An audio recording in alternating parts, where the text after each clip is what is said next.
When we consider the King family legacy, it's much more spiritual than political. Of course, people always want to know if Martin Luther King Jr. was a Democrat or a Republican. Well, actually, he was an independent. His dad, Martin Luther King Sr., was a Republican who voted for President John Kennedy, a Democrat, during the time that Martin Luther King Jr. was incarcerated. And Granddaddy needed help from Washington to get his son out of jail. And he said, I'll vote and give a suitcase of votes to whoever gets my son out of jail.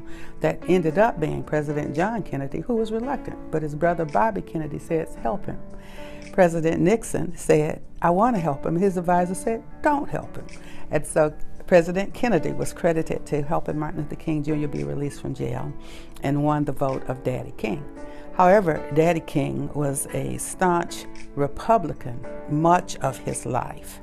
Martin Luther King Jr. said, Dixiecrats, Republicans, Democrats, I may have to speak to any of them at any time, and so I will be an independent. I'm a Frederick Douglass Republican. I've been a Democrat, an independent, and a Republican, but I'm a Frederick Douglass Republican. And so that is kind of how we are historically, politically in the King family legacy. However, if we consider that the King family legacy, King William's King family legacy, Alberta Williams King, the wife of Martin Luther King Sr., actually they were products of freedom fighters. Mama King's daddy was a slave preacher.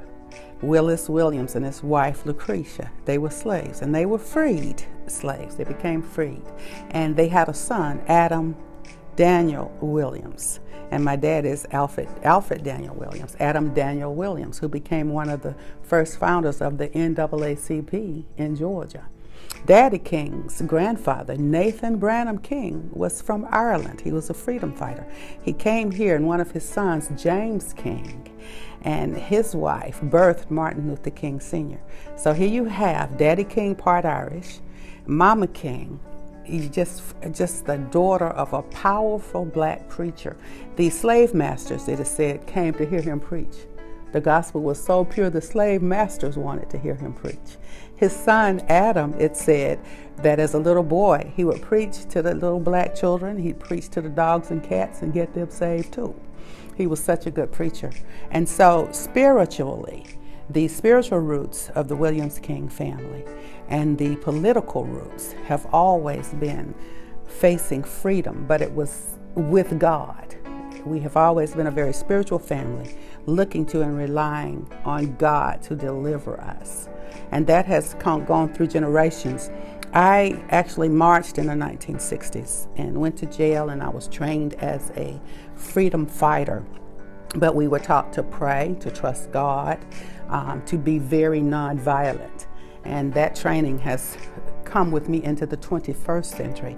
So if I join a protest, which I do from time to time, 40 Days for Life, or I'll stand in front of an abortion mill with a sign, but it's always non-violent. So we believe in Jesus Christ. We are gospel preachers in our legacy, and we believe in being nonviolent. One thing that actually must be cleared up, people feel that Gandhi was Martin Luther King's greatest mentor, Jesus Christ was. And so Uncle ML and my daddy AD, and they were often called the Sons of Thunder for their preaching style. But Uncle ML got method from Gandhi, but he got truth from Jesus. And so Martin Luther King was a Baptist preacher, a gospel preacher. In his younger days, he studied all the religions of the world. And he challenged his daddy. He said, that's your religion. What about all the other people, all the other religions? But at a knock at midnight, that's one of his famous sermons, he said he was sitting at his table. It was in the 1950s. And I make reference to that a lot because I had my own experience, my own encounter. My daddy did. And many who have a call on our lives, we get that encounter. So Martin is sitting there at the table, and he's basically talking to God. I'm paraphrasing. God, I just can't make it anymore. You asking me to lead this great people. I'm tired, and this is hard. And I can't do this. It's almost like Moses, if you don't go with me, I'm not going. And Uncle ML wrote that he heard the voice of Jesus say, Martin Luther, stand up for truth, stand up for justice, and lo, I will never leave you. He heard the voice of Jesus, and the young man who explored all the religions of the world, people even questioned if he was a Christian, he had a personal encounter with Jesus Christ. And from that day on, he became a different man.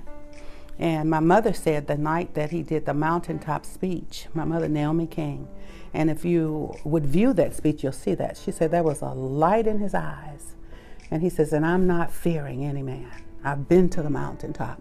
And my mother said, what is this? And of course, we know he was gone the next day. So he had a very personal relationship with the Lord. He was a man. Like any man, there were challenges in his life and all of those types of things. But he was a prophet, and he actually loved the Lord.